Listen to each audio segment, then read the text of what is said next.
हाय, मी नीलम.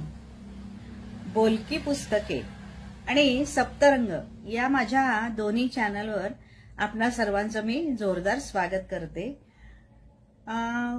आपल्या महाराष्ट्रातलं पुणे तिथे काय उणे हे सगळ्यांना माहितीच आहे.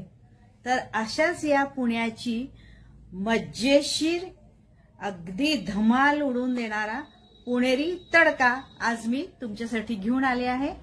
तर तुम्ही तो बघा, एन्जॉय करा. माझ्या चॅनलला लाईक करा, सबस्क्राईब करा, शेअर करा, कमेंट करा.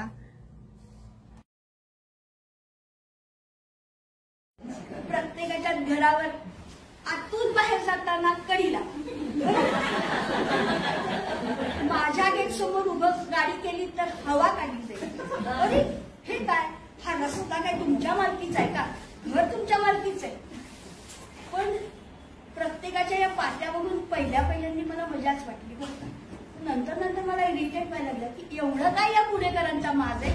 सारख्या पुणेरी पाट्या, हे करू नका ते करू नका, आमची कोठेही शाखा नाही आणि 1 ते 4 माझं दुकान बंद नाही. चितळ्यांकडे कौतुकाने बाकरवडी आणायला गेलो. एक 4 किलोची खरेदी केली आणि वजन केलं, पिशव्या बांधून दिल्या, स्टेपल लागलं. मी त्यांना म्हटलं, अहो पिशव्या देता का, म्हणजे मला एकत्र न्यायला बरं पडेल. आम्ही पिशव्या देत नसतो. अहो आमच्या मुंबईत काय पाहिजे ते मागा. पहिलं म्हणजे तिथे काय नाही. आपण खंबाटकी घाटातनं, कात्रजच्या घाटातनं जाता ही पुण्यनगरी माझ्या लहानपणी आम्ही बघतच जायचो गाडीच्या खिडकीत. तसं पुणं म्हटलं की आपल्याला आठवतं पडेल. पुणं म्हटलं की आठवतं शनिवार, पुणं म्हटलं की आठवतं सारसबाग, तुळशीबाग, लक्ष्मी रोड, कोरेगाव पार्क, या सगळ्या पुण्याच्या ज्या एरियाज आहेत त्या मनसोक्त बाहेरून जे येतात पुण्याला त्याचे फिरत असतात आणि ते एन्जॉय करत असतात.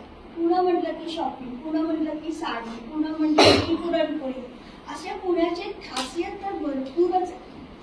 तर अशा या पुण्यनगरीत माझं जाणं झालं 1998 साली.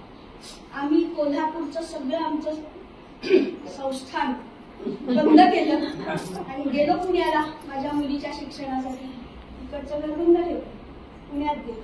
पुण्यात राहायचं कुठे ती सुद्धा उच्चभ्रू सोसायटी पाहिजे, फर्ग्युसन कॉलेजला जवळ पाहिजे, असं पाहिजे, ट्रॅफिकचे प्रॉब्लेम, असं करत ह्या पुण्यात आम्ही पोहोचलो. पुण्यात पोहोचल्यानंतर ठिकठिकाणी बघायला लागलं तर पुणेरी पाट्या, पुण्याचे हुशार आणि विचारवंत लोक, पण त्यांच्या पाट्या मात्र इंटरेस्टिंग. प्रत्येकाच्या घरावर आतून बाहेर जाताना कढीला माझ्या गेट समोर उभं गाडी केली तर हवा काढली जाईल. हे काय, हा रस्ता काय तुमच्या मालकीचा आहे का? घर तुमच्या मालकीचं आहे. पण प्रत्येकाच्या या पाट्या बघून पहिल्यांदी मला मजाच वाटली. नंतर मला इरिटेट व्हायला लागलं की एवढं काय या पुणेकरांचा माज आहे. सारख्या पुणेरी पाट्या, हे करू नका ते करू नका, आमची कोठेही शाखा नाही आणि 1 ते 4 माझं दुकान बंद नाही. चितळ्यांकडे कौतुकाने बाकरवडी आणायला गेलो. 4 किलोची खरेदी केली आणि वजन केलं, पिशव्या बांधून दिल्या, स्टेपल लागले. मी त्यांना म्हटलं, अहो पिशव्या देता का, म्हणजे मला एकत्र न्यायला बरं पडेल. आम्ही पिशव्या देत नसतो.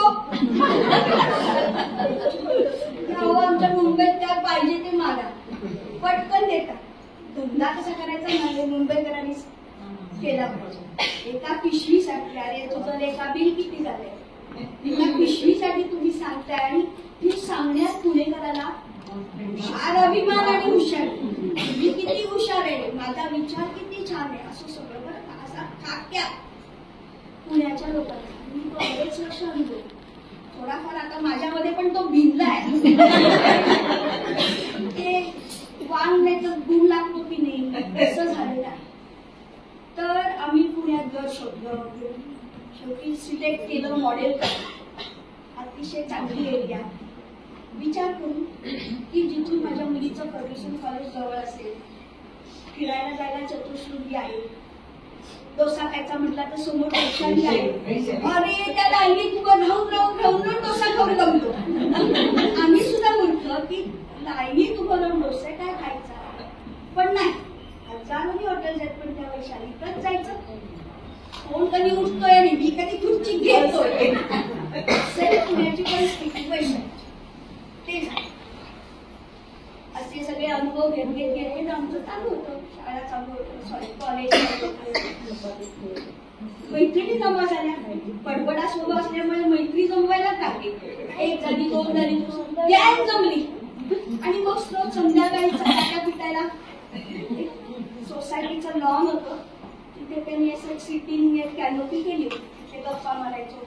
मग नेहमीप्रमाणे गॉसिपिंग झालं, नेहमीप्रमाणे शॉपिंग झालं. सगळं करत करत करत इतकी मैत्री झाली. प्रत्येकाच्या एक एक एक कळायला लागली.